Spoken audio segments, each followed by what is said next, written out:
Sejam todos bem-vindos, uma boa noite para todos vocês, em especial vocês que vão acompanhar pelo vídeo. Que Deus continue abençoando o seu povo aqui neste lugar e por onde vocês estiverem, amém? Nós louvamos a Deus porque durante este novo trimestre vamos estudar uma nova lição, nos meses de abril, maio e junho. E a ideia é que nós entendamos não todo o Apocalipse, não é mais uma lição sobre o livro de Apocalipse que tivemos há poucos dias aí uma lição sobre Apocalipse, mas nós vamos estudar uma parte do livro de Apocalipse.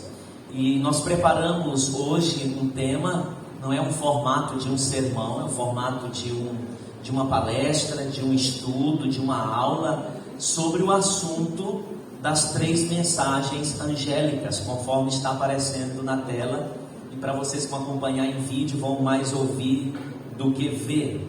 Mas vamos estudar sobre as últimas mensagens de Deus, que são as 3 mensagens angélicas. O que elas têm a ver com a nossa vida, o que elas têm a ver com a nossa história como povo de Deus, como igreja, onde devemos chegar com essas mensagens e o que precisamos entender com elas.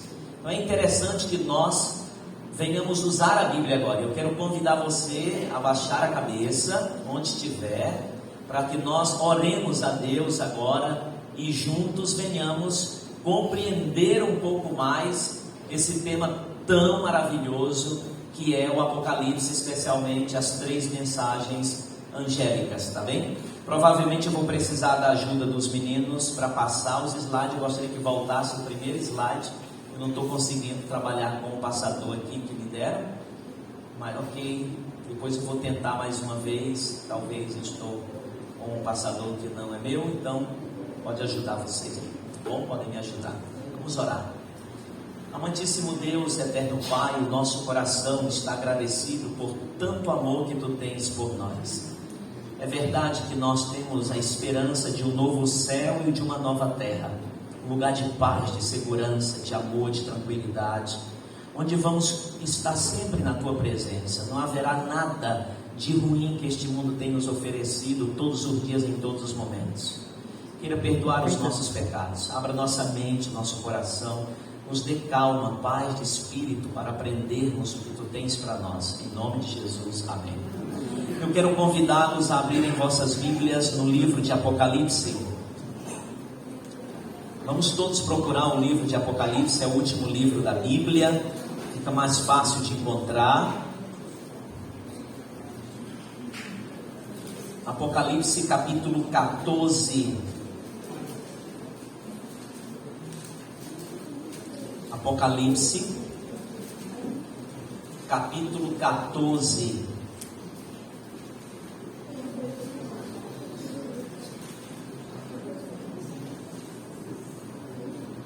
Encontraram? Vamos ler a partir do versículo 6. Acompanhem comigo a leitura. Vejam se na Bíblia de vocês dirá a mesma coisa. Eu vou utilizar a Nova Almeida atualizada. Pode ser que mude alguma coisinha, tá bom? Apocalipse capítulo 14, versículos 6 em diante. Vi outro anjo voando pelo meio do céu, tendo um evangelho eterno para pregar aos que habitam na terra, e a cada tribo, língua e povo, a cada nação, tribo, língua e povo, dizendo em grande voz: temam a Deus e deem glória a Ele, pois é chegada a hora em que Ele vai julgar, e adorem aquele que fez o céu, a terra, o mar e as fontes das águas. Seguiu-se outro anjo, segundo, dizendo: caiu a grande Babilônia, que se fez, com que todas as nações bebessem o vinho do furor da sua prostituição. Seguiu-se a estes outro anjo, o terceiro, dizendo com voz forte: se alguém adora a besta e a sua imagem, recebe a sua marca na testa ou na mão, também esse beberá do vinho do furor de Deus, preparado sem mistura, no cálice da sua ira, e será atormentado com fogo e enxofre diante dos santos anjos e na presença do Cordeiro. A fumaça do seu tormento sobe para todo sempre, e os adoradores da besta e da sua imagem, e quem quer que receba a marca do nome da besta, não tem descanso algum, nem de dia nem de noite. Aqui está a perseverança dos santos, os que guardam os mandamentos de Deus e a fé em Jesus. Último verso, versículo 13. Então ouvi uma voz do céu dizendo: escreva, bem-aventurados os mortos que desde agora morrem no Senhor. Sim, diz o Espírito, para que descansem das suas fadigas, pois as suas obras os acompanham. Para mim me embaralhou um pouco o texto, porque eu os tenho de memória em outra versão. Como essa é a nova versão, está se usando muito, de maneira assim universal, a gente está tratando de usá-la. Algumas palavras mudaram, por exemplo, que há de julgar, de vocês deve estar dizendo: temo a Deus e dá-lhe glória, pois é chegada a hora do seu juízo, e adorar aquele que fez o céu, a terra, o mar, a fonte das águas e tudo mais. Mas vamos entender um pouquinho sobre essas mensagens de Deus. Eu coloquei aqui entre parênteses para vocês na tela, porque as 3 mensagens, elas encerram no verso 11, mas como o versículo 12 faz parte da perícope bíblica sobre as mensagens angélicas, e elas têm um papel importante, crucial dentro desse contexto apocalíptico, nós lemos esse verso. Por que lemos o verso 13? Porque o verso 13, ele traz a voz do quarto anjo. Qual é o quarto anjo de Apocalipse 14? Que mensagem ele tem para nós? Então isso nós vamos trabalhar agora nesse formato seminário, Para você que vai assistir depois da transmissão, é um pouco mais longo do que um sermão. O sermão normalmente é de 30 a 40 minutos, esse nós vamos trabalhar em 50, porque é um seminário, para que a gente responda algumas perguntas que talvez venham à mente de vocês. Vamos avançar, podem avançar aí atrás. Vamos entender o que significa a palavra, primeiramente, Apocalipse. De onde vem a ideia da palavra Apocalipse? Essa é a primeira palavra grega que aparece no texto grego do livro de Apocalipse. Apocalipse foi escrito em grego, e a primeira palavra é o apocalipsis, que significa aparecimento, manifestação. É uma palavra formada por uma preposição grega chamada preposição apó, que quer dizer desde ou tirado de, e tem um substantivo que é o véu, um véu ou uma cortina ou sombra, que é o termo que a gente conhece aí como calipsis. Então, se juntarmos a preposição apo mais o substantivo calipsis, nós temos a palavra, uma frase formada que significa o quê? Desde a sombra, ou desde o véu, ou tirado da sombra, ou tirado o véu, tirada a cortina, abriram-se as cortinas, então a coisa ficou revelada. Por isso a palavra Apocalipse, se abrirmos Apocalipse capítulo 1, versículo 1, já vai começar dizendo assim, revelação de Jesus Cristo. Então o próprio livro responde o significado do seu nome, que é revelação, aquilo que está revelado. As profecias fechadas, elas estão em Daniel. Deus diz a Daniel no capítulo 12 de Daniel, Daniel, encerra o livro, tu descansarás, mas tu levantarás, ou seja, tu irás morrer, mas tu irás ressuscitar, mas encerra o livro. Vai chegar o tempo em que eles vão abrir o livro e eles vão estudar e conhecer as profecias. Então, se Daniel é um livro fechado, Apocalipse é um livro aberto, ele traz a revelação de Deus para nós. Vamos avançar. Quais são os passos para nós interpretarmos as profecias bíblicas? Sendo que Apocalipse é um livro de profecias, não só de profecias. Nós veremos que o Apocalipse ele é formado por 3 gêneros literários. Nós temos profecia, que é o gênero apocalíptico. Nós temos também a epístola, porque ele tem cartas, então o gênero epistolar. E nós vamos também ter um outro gênero que vamos trabalhar juntos quando falarmos de interpretação diretamente do Apocalipse. Como é que a gente interpreta profecias à luz da compreensão teológica da Igreja Adventista? Primeiro passo, preste atenção na intertextualidade.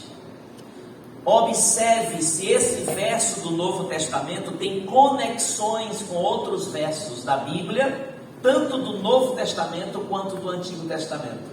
Os versos bíblicos, em teologia nós chamamos de intra e intertextualidade.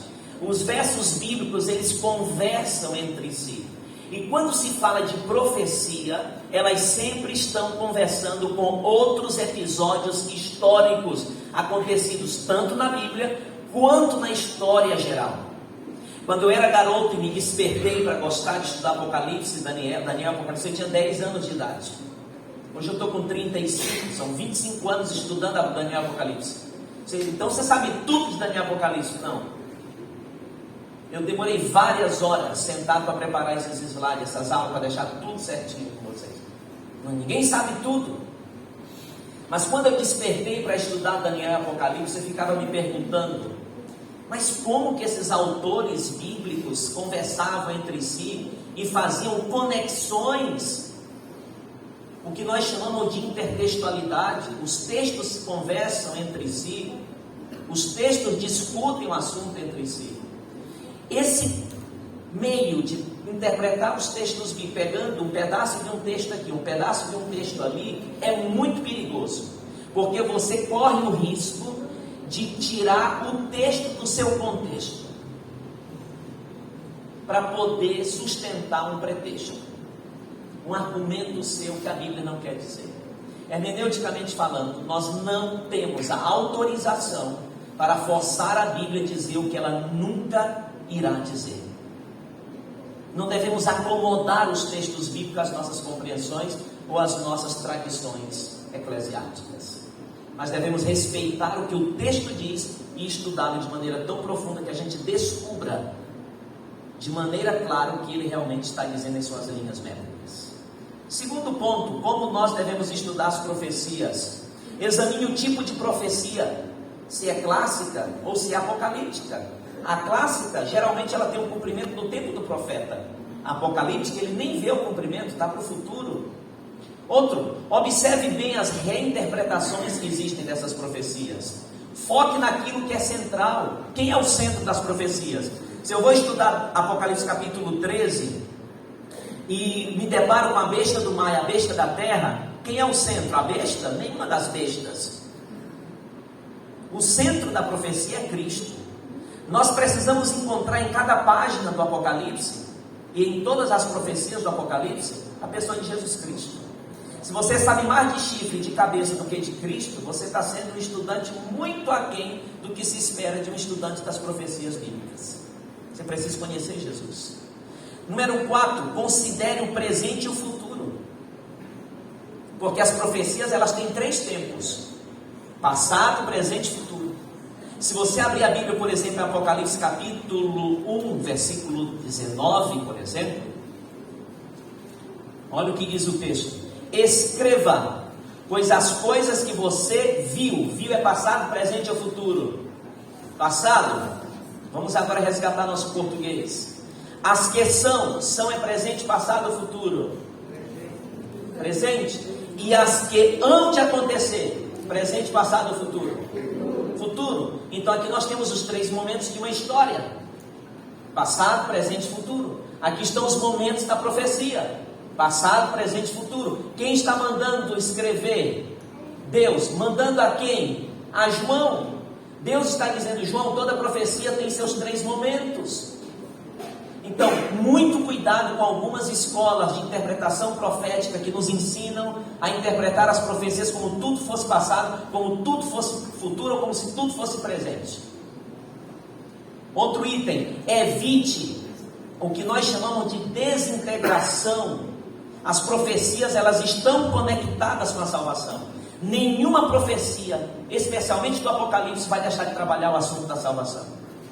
Para que nós estudamos as profecias? Para que sejamos inteligentes? Não. Para que conheçamos a Jesus e o plano da salvação que Ele trouxe para cada um de nós. As profecias não são os terrores da Bíblia. Profecia não é um agente terrorista. Eu estava em uma viagem de avião, em um voo, era do Brasil para um outro país, e estava lendo um livro sobre Daniel e Apocalipse. E uma pessoa do meu lado disse assim para mim: mas você está lendo esse livro? Eu digo: sim. mas esse livro é amedrontador, ele fala só de animais terríveis, esse livro é assustador. Eu disse: você conhece o Apocalipse? Não. Você já leu o livro do Apocalipse? Não. Pois eu vou lhe dizer, esse é o livro com o maior fundo de esperança que a gente tem na Bíblia. Sabe por quê? Porque profecia não é o martelo de Deus na cabeça dos seus filhos, não é Deus fazendo terrorismo conosco, não é Deus sendo sensacionalista. As profecias, ao meu ver, a minha definição para profecia é o abraço de amor e misericórdia de Deus para uma humanidade caída. É Deus dizendo: eu estou no comando de tudo e de todos. Mesmo que você venha perder a casa, eu continuarei sendo teu abrigo. Mesmo que você venha perder um filho, eu continuarei te dando a certeza da ressurreição. Isso é profecia. Número 7, como interpretar as profecias. Tire o olho do calendário. Cuidado com as marcações de datas. A Bíblia nunca disse o dia que Jesus voltar, mas garante que ele vai voltar. A cada 30 versículos da Bíblia, um diz que Jesus vai voltar. Dos 27 livros do Novo Testamento, 23 falam sobre a volta de Jesus. Dos 39 do Antigo, 17 falam que Jesus vai voltar, mas não diz a data. Então, muito cuidado com esses pregadores e com essas pregadoras e com esses sermões que dizem que Jesus vai voltar em tal data. Tire o olho do calendário para você entender as profecias. Bom, agora nós vimos o geral, o macro. Quais são as regras para interpretar profecias? Ok? Entendemos? Agora, quais são as regras para interpretarmos o Apocalipse? Nós vamos estudar uma lição sobre Apocalipse. Que regras devemos usar para interpretar o Apocalipse? Regra número 1: conheça os gêneros literários de Apocalipse. Ele tem 3: tem apocalíptico, profético e epistolar. Perceba se esse verso que está sendo trabalhado nesta profecia é uma epístola. Por exemplo, Apocalipse capítulo 2 e capítulo 3, nós temos cartas a 7 igrejas que estavam localizadas na Ásia Menor, que eram períodos proféticos da história da igreja cristã. São cartas. Eu tenho um epistolário, eu tenho um gênero literário chamado epistolário. Eu tenho um gênero literário chamado profecia ou profético. Eu tenho um gênero literário chamado apocalíptico. Porque às vezes a gente usa um texto que é uma poesia como se fosse um gênero literário profético. Item 2, não vamos ter tempo para analisar tudo isso. Isso aqui eu só estou aguçando vocês para gostarem mais de estudar o Apocalipse, tá bom? E se encantarem pelo Apocalipse. Podemos marcar umas outras aulas por aqui também. Saiba qual é o propósito dos versos que você está lendo em Apocalipse. O Apocalipse ele tem 2 grandes propósitos, um explícito e um implícito. Por exemplo, em Apocalipse 1, verso 3, lá vai dizer assim: bem-aventurado, né, que é o Macarios em grego, felizes, quer dizer felizes, contentes, são aqueles que ouvem e leem as palavras desta profecia e as guardam. Qual o propósito aí, claro? Que Deus abençoa tanto quem lê quanto quem ouve. Por que o autor colocou bem-aventurado quem lê e quem ouve? Por uma simples questão. Escutem bem. No tempo do Novo Testamento, a Bíblia era lida de voz alta, voz audível. A maioria do público, na época que a Bíblia foi escrita, não sabia ler. Então, quando a Bíblia diz bem-aventurado é aquele que lê, é porque eram poucos. Mas Deus não deixou de pronunciar uma bênção também para os que não sabiam ler. Eles bem-aventurados também os que ouvem. E eles usavam uma técnica chamada mnemotécnica para a leitura dos textos, em que um lia de voz audível e os demais ouviam. Lembram que Jesus, em Lucas capítulo 16, se eu não me engano, capítulo 4, verso 16, diz que era costume dele ir à sinagoga aos sábados. Aí ele se levanta em um dado momento e pega o rolo de Isaías e começa a ler. Outro item muito bom, como diz o catarinense, né? Ontem até me peguei numa conversa numa igreja lá no Maracajá, falando essa palavra. Depois disse: olha, eu estou um catarinense já. Eu disse: irmãos, o negócio aqui é bem bom. Aqui em Santa Catarina o povo usa muito, é bem bom. Então, outro ponto bem bom para interpretar as profecias de Apocalipse: conheça a estrutura do livro de Apocalipse. Quais são os eventos históricos da salvação e os eventos escatológicos? Ele tem uma estrutura. Todo livro na Bíblia tem uma estrutura. Eu vou mostrar para vocês a do Apocalipse. Outro item: relação com o Antigo Testamento. O Apocalipse é um dos livros do Novo Testamento que mais está relacionado com o Antigo Testamento. Então relacione os versos com o que diz o Antigo Testamento. Jesus usou muito isso, ele mencionou muito os profetas e a Torá, que era a lei. Outro item: a unidade. Há uma linha que une o livro todo do Apocalipse, há uma unidade temática. Se você me perguntar: pastor, qual é o tema central do Apocalipse? É uma palavra. Ao meu ver, pode ser que outros apresentadores, outros estudiosos do Apocalipse venham dizer que existe um outro tema, mas ao meu ver, a linha e o tema central de Apocalipse é a palavra adoração. É a palavra, seja verbo ou não, que mais aparece no Apocalipse. Adoração, adorar, vai aparecer pelo menos 24 vezes. Um outro termo que é muito repetido no Apocalipse, que aparece 28 vezes, 29, perdão, é o termo cordeiro, que aponta para Jesus. Aí você vem me dizer que o Apocalipse não está centralizado, preocupado em apresentar a pessoa de Cristo? O Apocalipse, ele nos convida para adorar a Deus. Amém. Porque é escrito no contexto de grande conflito. E aqui mais um item: como interpretar as profecias do Apocalipse. Dualismo ético.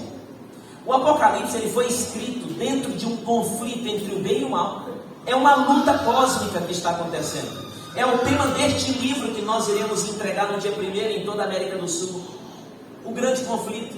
Existe um grande conflito entre o bem e o mal. E o Apocalipse está girando em torno deste grande conflito. Escuta o que eu vou dizer para você que é adventista do 7º dia. Nós temos 28 crenças fundamentais. Doutrinas, somente 6 doutrinas. As 28 crenças fundamentais da Igreja Adventista, elas giram, elas partem da crença chamada o grande conflito. Se nós tirarmos o grande conflito das nossas crenças, as demais ficam, vou usar um termo bem da nossa terra lá do Nordeste, elas ficam capembas. Entendem isso? Como se elas perdessem forças. Seu casamento tem crise? Meu também tem. Por quê? Porque nós estamos em um grande conflito. Educar filhos tem dificuldades? A educação do filho tem. Estamos num grande conflito. Os adolescentes estão sendo movidos para usarem drogas? É um grande conflito. Estamos com crise econômica no país? Grande conflito. Quando eu olho para tudo que está acontecendo lá fora e aqui dentro, pela ótica do grande conflito, eu entendo que eu não estou lutando contra sangue e contra carne. Eu não estou lutando contra a carne e contra o sangue. Eu estou lutando contra os principados e potestades desta terra. É um conflito cósmico. Pense sempre nisso. Outro item: quais são os temas? Pode avançar. Temas teológicos centrais. Nós temos 7 temas teológicos centrais de Apocalipse. Vocês têm na tela: soberania de Deus, a justiça divina, o processo da salvação, o papel de Cristo na história da salvação, o papel da igreja no plano de Deus, o papel da revelação e da profecia no comunicar a salvação, e por último, a função e a decisão pessoal de cada um de nós para o dia do juízo. Outro item de como interpretar o Apocalipse: o santuário. O santuário é uma chave hermenêutica para entender o Apocalipse. É um tema central. Outro item: simbolismo e numerologia. O livro do Apocalipse tem muito simbolismo, tem muita numerologia. Como entender isso? Você tem que ir para a Bíblia e entender o papel dos símbolos e dos números na Bíblia. E por fim, como entender o Apocalipse? Veja quais são as mensagens de Cristo naquele livro, naquele capítulo que você está estudando. O que é que o livro quer dizer para você? Nunca leiam a Bíblia pensando no que ele tem para dizer para o sogro, para a sogra, para o marido, para o filho, para o pastor, para o pai, para a mãe, para o aluno da escola sabatina, do clube dos bravadores. Leia a Bíblia e pergunte o que ela tem a dizer para você. Nós estamos dando um curso de pregação e eu tenho dito para os pregadores: se o sermão que você vai pregar não fala com você, não pregue, não vai falar com ninguém. Porque você que é um pregador não está sendo tocado pelo tempo que está passando com Deus em comunhão, em jejum e oração, para escrever um sermão, não for tocado por ele, você acha que alguém vai tocar? Você acha que alguém vai ser tocado por esse sermão? Se você quer usar o culto para revelar conhecimento, vá para a faculdade, se candidate para ser professor. Mas se você quer ser um pregador no púlpito para comunicar Jesus, permita que ele fale contigo. O que ele vai falar contigo é o que tu irás falar com os outros. Sigamos. Quais são as escolas ou os métodos de interpretação do Apocalipse? As escolas interpretativas que tem ao redor do mundo. Nós temos aí quantas? 5. Historicista, preterista, futurista, idealista e eclética. Dando o resumo de cada uma delas. Depois vocês podem ler livros sobre esse assunto. A historicista, ela permite os eventos históricos dentro do contexto profético. É um acompanhamento. Não é que a profecia ou a Bíblia precisa ser confirmada pela história, mas a história mostra a veracidade do que o texto bíblico já disse antes. É o método que a igreja adventista usa, historicista. Por usarmos este método, nós somos chamados pelo mundo da teologia e fora por fundamentalistas. Somos classificados no grupo dos fundamentalistas. O segundo método é o preterista. O que é o preterista? Para eles, tudo que aconteceu no Apocalipse é passado. Não tem nada para nosso tempo. O futurista, ele joga tudo para o futuro, especialmente os capítulos 4 até o 22. Quase o livro todo. É tudo para o futuro. Nada aconteceu, vai acontecer no futuro, lá na frente. Enquanto o preterista diz que tudo que aconteceu no Apocalipse aconteceu no início da era cristã, lá nos começos, por isso que João escreveu, o futurista pega tudo e joga para o futuro. São os dois extremos. Já o idealista, ele casa um pouquinho de cada método. O que ele menos quer saber é o historicista, porque ele é excluído desse grupo. Já o eclético, ele pega de todos um pouquinho. O idealista, ele desconsidera todos os eventos históricos casados com a profecia. Ele não aceita esse casamento que o historicismo faz. Então essas são as escolas. Nós não vamos nos preocupar muito aqui com elas, só para vocês entenderem. Vamos avançar. Um grande teólogo da igreja e pastor adventista aqui do Rio Grande do Sul, trabalhou conosco no Nordeste. Tive a alegria de ter aula com ele. Hoje trabalha no Instituto Bíblico da Igreja Adventista para todo mundo, que é o Dr. Elias Brasil, é diretor do Instituto Bíblico da Igreja Adventista, que cuida da nossa doutrina, da nossa sanidade doutrinária e teológica. Ele escreveu algo, olha o que ele disse. Isso aqui eu ouvi dele na última aula que eu tive com ele lá em Belém, no Pará. Ele disse: para estudar apropriadamente a profecia apocalíptica, precisamos de exegese, teologia, hermenêutica e história. Que bichos são esses? A exegese, irmãos, tem a ver com examinar profundamente, extrair do texto, desde o seu original, aquilo que realmente ele quer dizer. A teologia, como se trata esse assunto? Qual é a teologia deste livro? A mensagem desse assunto? E a hermenêutica vem do verbo hermeneuin, em grego, que significa interpretar, explicar e aplicar. A gente tem que interpretar o texto. A gente não pode, como povo de Deus, como igreja adventista, e você como cristão de qualquer segmento religioso, você não pode aceitar simplesmente porque o seu líder religioso falou e está dito. Palavra de homem nenhum neste mundo é lei. Quem está falando para você é um pastor, há 13 anos. Adventista há 35 anos. Já ouvi muitos pastores falarem, mas nenhum deles é lei para mim. Lei para mim é a Bíblia. Por isso que Isaías 8:20, se eu não me engano, vai dizer: se a lei e os profetas não dizerem, não falarem, em vão.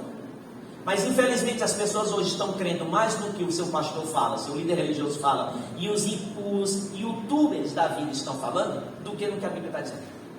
Porque parece que vale hoje ao tanto de curtida que o cara tem. significa que ele tem veracidade no que diz. Muito cuidado, porque a voz do povo nunca foi, é e nem será a voz de Deus. A voz de Deus é isso aqui. E eu pergunto, é a maioria que está aceitando isso aqui? Sim ou não? É a minoria. E profeticamente falando, se você tem estudado sobre as profecias na Bíblia, a minoria é que será perseguida, porque não se unirá com a maioria. Você está no mundo, mas Jesus disse que você não é do mundo. Você é a minoria. Amém? Amém. Avancemos. O Apocalipse tem 7 divisões. Então elas aí eu não vou discutir, mas vou mostrar cada uma delas. São 7, do capítulo 1 ao 3, do 4 ao 7, do 8 ao 11, do 12 ao 14, do 15 ao 16, do 17 ao 19, do 20 ao 22. Na primeira, João tem uma visão de Jesus Cristo, uma visão geral dele, ele andando entre as 7 igrejas. Na segunda, ele tem a visão dos 7 selos. Deus está sentado no seu trono, o Cordeiro segurando os selos. Na terceira divisão, ele tem a descrição das 7 trombetas de juízo de Deus sobre a terra. Ele vê a igreja vingada e protegida e vitoriosa. Ele vê uma descrição do juízo final. Na terceira, que vai do capítulo 12, na quarta, perdão, do capítulo 12 ao 14, ele tem a visão da mulher dando à luz um filho homem, que é Jesus Cristo, e o dragão, a serpente, o diabo, Satanás, querendo devorar essa criança. É uma perseguição contínua contra ele, uma oposição para destruí-lo. E aí você também vê a vinda de Jesus para o juízo, na quarta divisão, dos capítulos 12 ao 14. Dos capítulos 15 ao 16, que é a quinta sessão, você tem as 7 taças. O que são as 7 taças? É a última visita da ira de Deus sobre a terra, para destruir aqueles que permanecem no pecado, que não aceitaram o seu convite de graça. E ele também vê uma referência ao juízo final. Você vai ver que o tema do juízo final vai aparecer sempre, desde a terceira divisão. Na sexta e penúltima divisão, que vai do capítulo 17 ao 19, você tem a queda final da Babilônia e das bestas, que são representações figuradas e proféticas da oposição contra Deus, que é o secularismo e o ateísmo. Nós estamos vivendo num mundo tão secular que o adventismo está sendo banhado pelo secularismo. Cuidado com o secularismo, cuidado com o ateísmo. Há poucos dias eu li um livro de um teólogo alemão sobre hermenêutica teológica, e ele diz o seguinte, que hoje nós, quando falamos de interpretação bíblica, estamos lutando contra 2 grandes inimigos. Estou parafraseando essa parte. 2 grandes concorrentes que têm destruído a capacidade das pessoas interpretarem corretamente a Bíblia. Primeira, é o pensamento pós-moderno. Hoje tudo é relativo. É relativo. Essa igreja fala para guardar o sábado, que nada, pode guardar qualquer dia, todos os dias foram criados por Deus. Claro, o diabo não criou nada. Me mostra uma coisa que o diabo criou, ele não é criador. Agora o dia que Deus separou para ser guardado é o sábado. Você querendo ou não, o problema é seu. O problema da Bíblia está resolvido, é o sábado, de Gênesis a Apocalipse. Se você não aceita, ok, mas não desfaça. O segundo grande problema que a gente tem encontrado hoje para a interpretação da Bíblia chama-se de pluralismo religioso. São pessoas que se tornaram adventistas vindo do catolicismo ou de algum segmento evangélico pentecostal, mas ainda não entenderam bem o que é ser adventista, e vive uma pluralidade religiosa. Ele quer vir para a igreja adventista, eu vi o pregador dele pregando igual pregava lá na outra igreja. Não tem como, filho. A igreja adventista não se compara. Não somos exclusivistas, mas somos únicos. Nós temos um jeito de ser, um jeito de viver.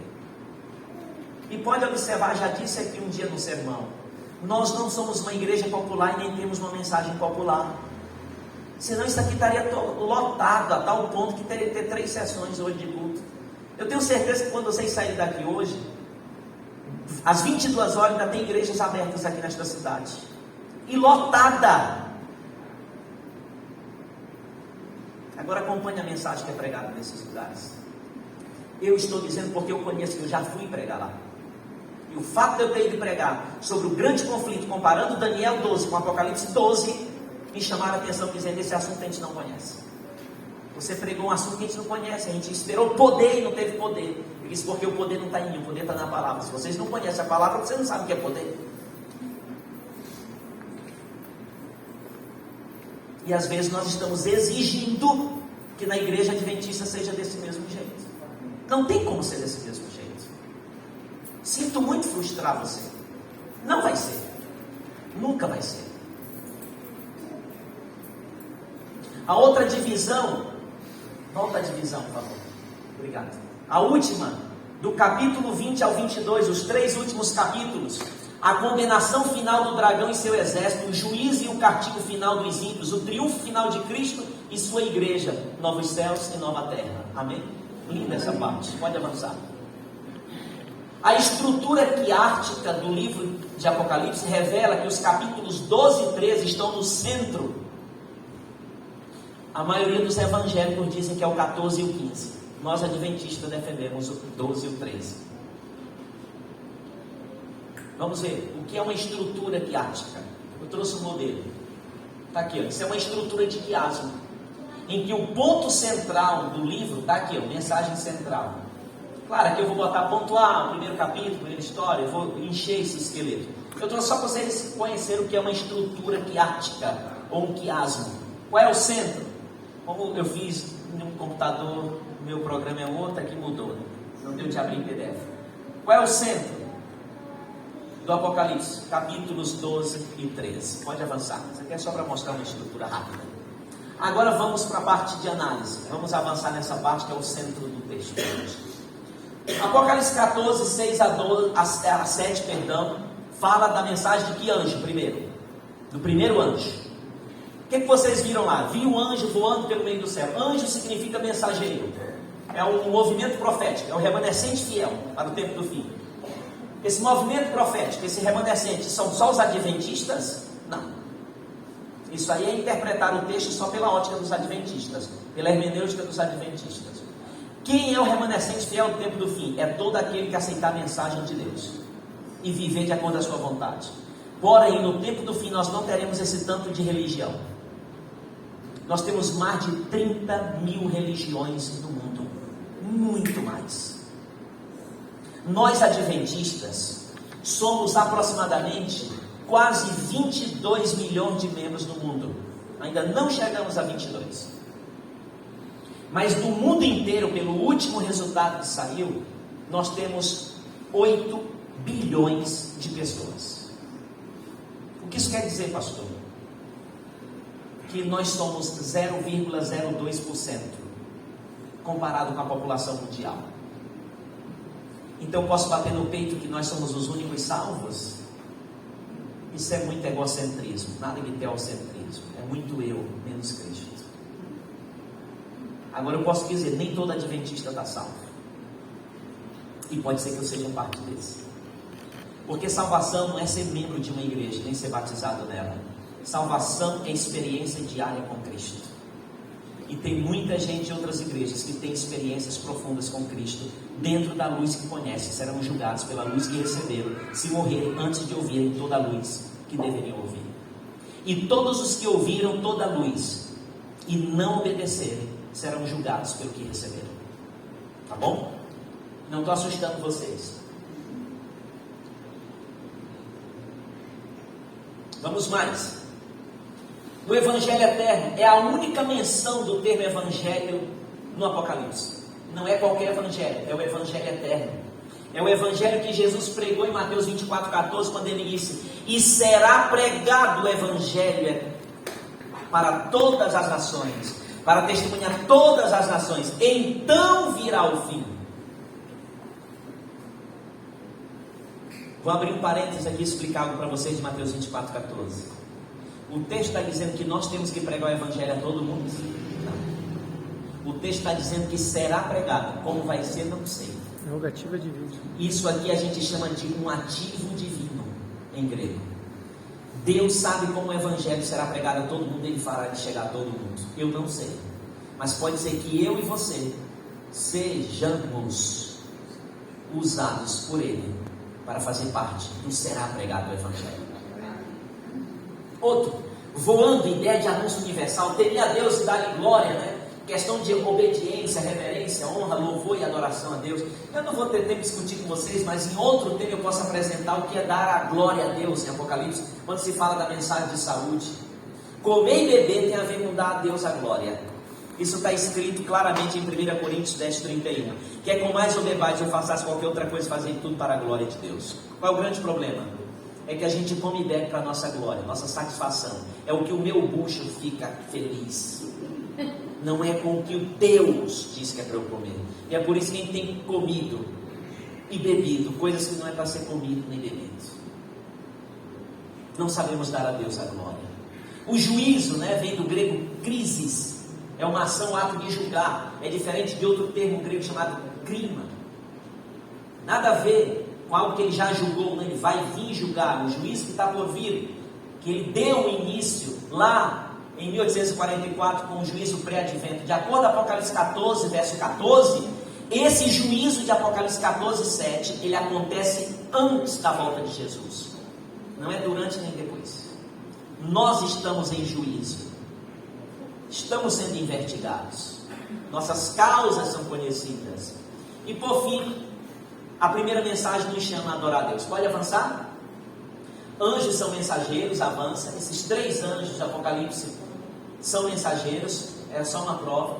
As 3 exortações da primeira mensagem, temei a Deus, dá a glória, adora esse Criador, são ecos da apelação feita por Moisés ao povo de Israel, antes deles entrarem na terra prometida. Ou seja, irmãos, antes que nós subamos para o céu, antes que nós entremos no novo céu e na nova terra, nós temos que aprender a temer a Deus, a reverenciá-lo, adorá-lo, dar a glória, porque Ele é o único digno da nossa adoração. Amém? Pode avançar. A pregação de um tempo definido, que é uma evidência de que o juízo apresentado ali faz parte do cumprimento da profecia das 2.300 tardes e manhãs, lá em 1844, sigamos. Agora vamos para a segunda mensagem, só falta mais uma, paciência. Mais uma, essa é a segunda. O verso 8 diz: o segundo anjo chegou e disse o que? Caiu a grande Babilônia. Aqui tem dado a beber o que? Do vinho da sua prostituição. Quem é Babilônia ali? Babilônia na Bíblia é um termo usado para simbolizar o pecado. Toda oposição contra Deus. É o oposto de Jerusalém.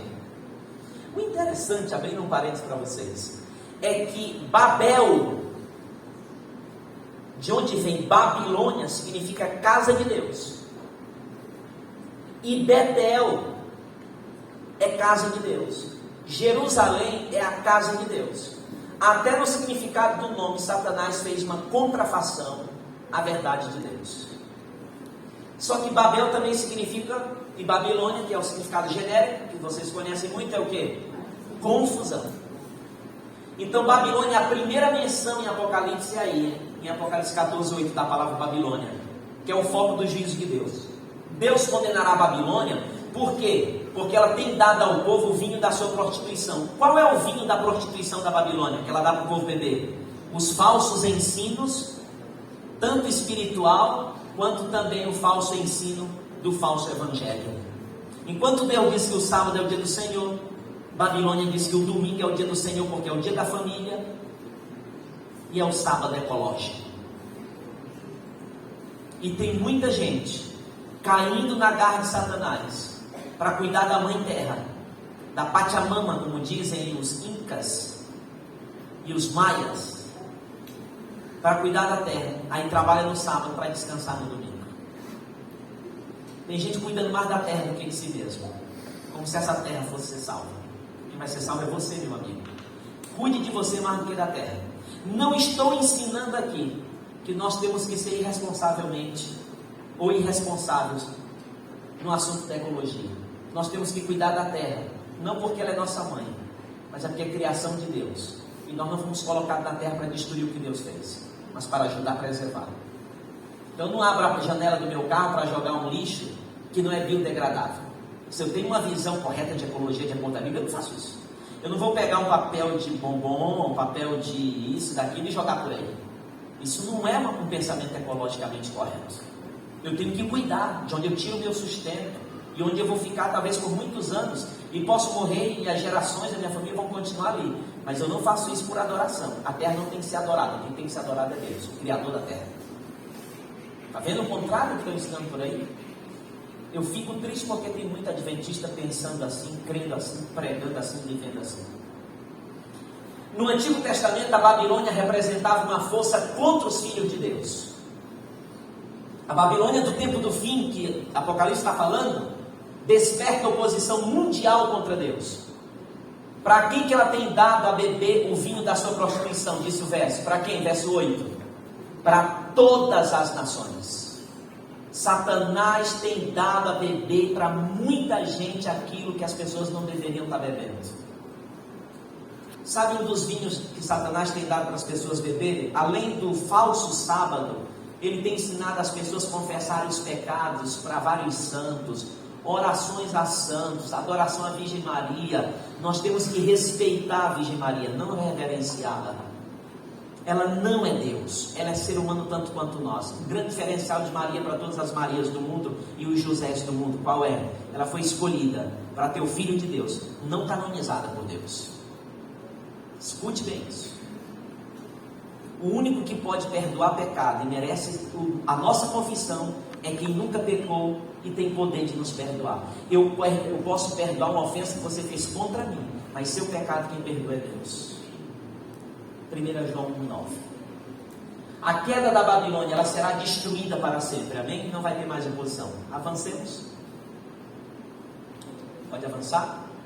Então está aí Babilônia, o vinho da fúria, a prostituição, tudo eu já vi isso. Babilônia representa um catolicismo apostatado, um protestantismo apostatado e o espiritismo. Esses três poderes, eles estão se unindo cada vez mais. Nos três falam línguas estranhas. No catolicismo, por exemplo, eles têm um movimento carismático e falam línguas estranhas. O pentecostalismo também, o espiritismo tem algo em comum com eles também. Todos eles têm crenças de consultas aos mortos. Os evangélicos, por exemplo, quando morre alguém deles, ele diz que foi para o céu. Se foi alguém que não tinha aceitado a Jesus na igreja deles, foi para o inferno. Onde é que está isso na Bíblia? Você não prova isso na Bíblia. Vai me citar uma parábola do rico e Lázaro? Nada a ver. O gênero literário parábola não pode ser usado para fundamentar doutrina, nem criar doutrina. Parábola é uma história, uma ilustração para ensinar algo, não fundamento para doutrinas e crenças fundamentais. Os espíritas têm as consultas aos mortos. O católico acredita que o cara que morreu católico não era bom praticante, o padre pode até lá fazer o batismo dele. Como eu já vi funeral, vai lá e faz o batismo dele ali morto. Faz o batismo por aspersão, joga água ali que ele não foi batizado quando era criança. E aí ele vai para o purgatório purgar seus pecados. Onde tem a oportunidade de salvação depois que morre? Se Eclesiastes capítulo 9, versículos 5 a 9, diz que para o lugar que nós estamos indo não há obra nenhuma. O tempo de arrependimento é aqui, é agora. Você vai dizer, pastor, o senhor tirou hoje um dia para falar contra as igrejas. Não estou falando contra igreja nenhuma. Eu estou falando contra ensinos errados. Você pode até continuar na sua igreja, desde que ela continue falando que é certo, mas se ela continuar falando que é errado, você corre um grande risco. E vocês que são adventistas, podem até continuar e devem continuar na igreja adventista, mas vivam a verdade que ela tem ensinado, porque senão também vão se perder, porque não seremos salvos pelo conhecimento, mas eles nos ajudam, melhor dizendo, a nos firmarem na verdade que é Jesus Cristo. São João 14,6. Pode avançar? Prostituição, imagem de conexão com as igrejas apóstatas. Pode avançar, isso eu já expliquei lá atrás. Pode avançar, isso aqui é toda a mensagem do anjo. Vamos mais. Aí vamos para o último anjo. Agora vamos para a parte final. O último anjo diz que ele saiu dando uma mensagem, dizendo uma advertência contra aqueles que adoram a besta e a sua imagem. Recebe aonde? Na testa e na mão a marca da besta. O que é isso? Quem é essa besta?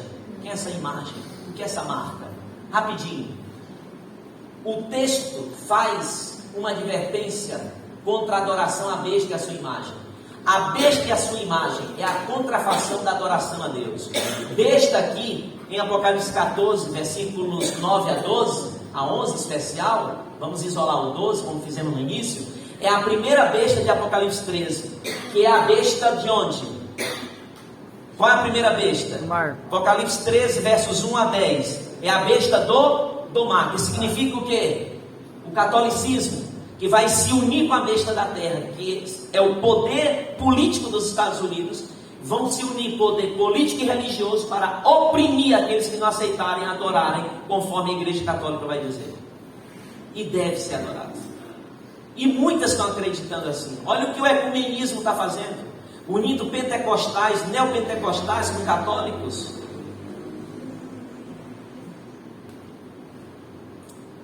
Às vezes me dizem assim: pastor, por que você não foi para aquela reunião com os políticos lá do estado, da cidade?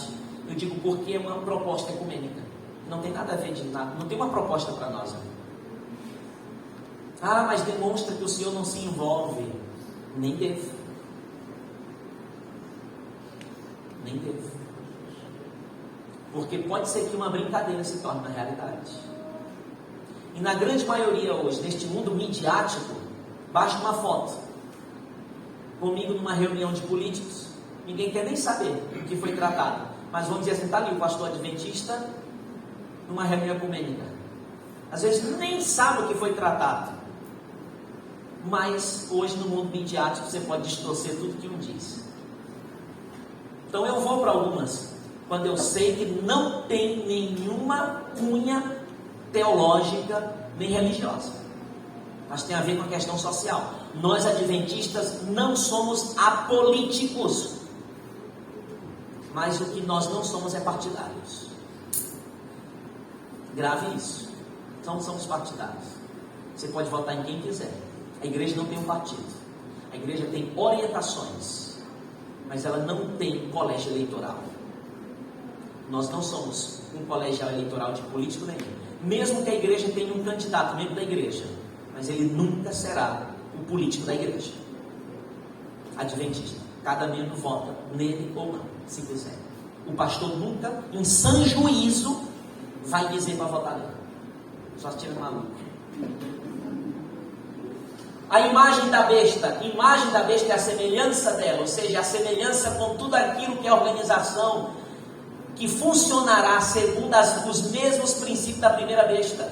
O uso do poder estatal para apoiar instituições religiosas, ou seja, o que é a imagem da besta? Vai ser a união do poder político com o poder religioso, para poder impor sobre o povo do mundo inteiro o catolicismo.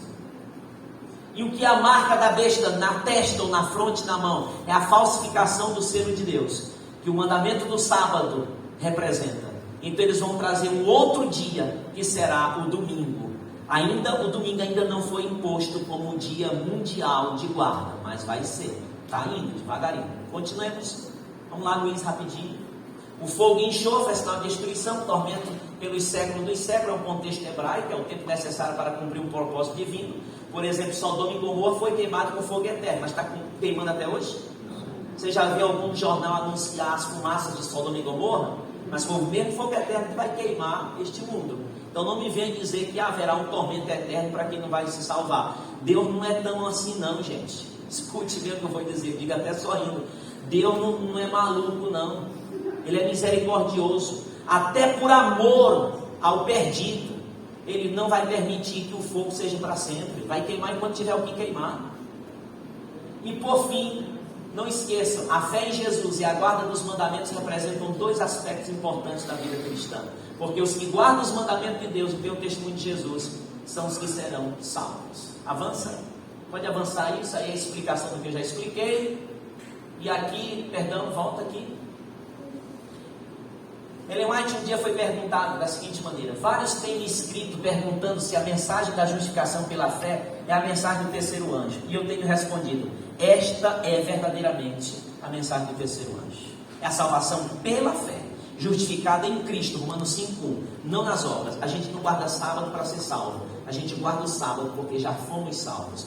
Só quem é filho que obedece, só quem é salvo que obedece.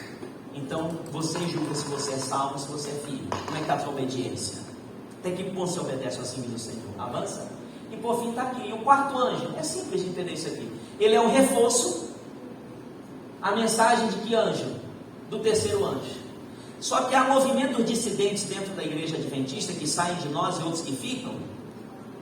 Os piores são os que ficam. Os que saem já montam sua igreja e vão para lá, não dá mais trabalho. O ruim são os dissidentes que ficam camuflados. Eles usam esse texto do quarto anjo de Apocalipse 14, 13, para dizer que é um outro movimento que vai se levantar, porque os adventistas caíram, porque os adventistas apostataram. Escute bem, Apocalipse só fala de 7 igrejas, não de 8. Nós somos o sétimo e último período da igreja cristã, o povo de Laodiceia. Não existirá outro. Então, muito cuidado com algumas interpretações, até mesmo de alguns supostos adventistas. Vamos para a conclusão, Luiz, por favor. Pode avançar. Isso aí tudo eu estou mostrando Ellen White explicando isso aí. Aqui está o resumo. As 3 mensagens, volta lá que eles podem tirar foto. As 3 mensagens se resumem nisso. Tudo que nós lemos até agora está aqui o resumo. Pastor, por que o senhor não falou só isso aqui? Seria mais fácil, né? A primeira mensagem é um chamado à adoração a Deus. A segunda é um anúncio da queda da Babilônia. E a terceira é uma advertência contra os que adoram a besta e recebem a sua marca. Avança. Pode ir. Qual é o antídoto contra as mentiras de Satanás? É a pregação das 3 mensagens angélicas. As 3 mensagens angélicas foram dadas ao mundo e devem ser anunciadas por quem? Pela igreja de Deus. Por isso que a gente vai estudar sobre elas. Pregue sobre essas mensagens. Vai mais. Mostrando aí que a igreja adventista tem que ser usada para pregar essa mensagem. Olha lá. A igreja é um instrumento de Deus. Somos chamados como filhos de Deus. Êxodo para proclamar essa mensagem. O que mais? Deus nos convida para fazermos parte de uma igreja viva, que guarda os mandamentos de Deus e tem o testemunho de Jesus. As 3 mensagens angélicas nos libertam do pecado, da mentira, do engano e dos falsos ensinos. As 3 mensagens angélicas devem ser anunciadas com todo mundo. É o abraço de Deus para salvar a humanidade. Que o nosso coração seja de Jesus. E nos unamos na proclamação das 3 mensagens angélicas. Pergunto para vocês: quantos de nós, aqui e aí no vídeo, querem fazer parte dos que aceitam o chamado para pregar essas mensagens a tempo e fora de tempo? Mas primeiro, permita que a mensagem fale primeiro com você. Daquilo que você bebeu, dê de beber a outros. Vou convidar o irmão João Valau para fazer a oração final. Fiquemos em pé, por favor.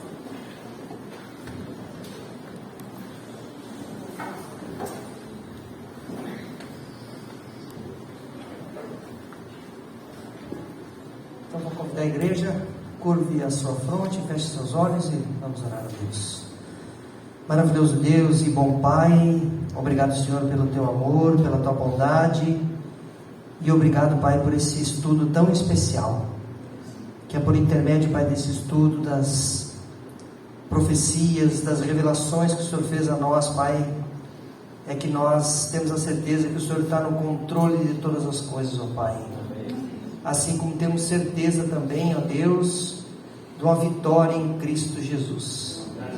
Pai querido, que Teu Santo Espírito nos ajude, Pai, a obedecer essas profecias, essas revelações, e que Ele também, Pai, nos ajude a nos preparar e também preparar outras almas para o Teu reino. Amém. Pai querido, abençoe a Tua igreja, abençoe cada coração aqui, Pai, e nos dê um bom retorno, uma boa semana, e fique conosco, Pai, em nome de Jesus. Amém. Amém. Amém.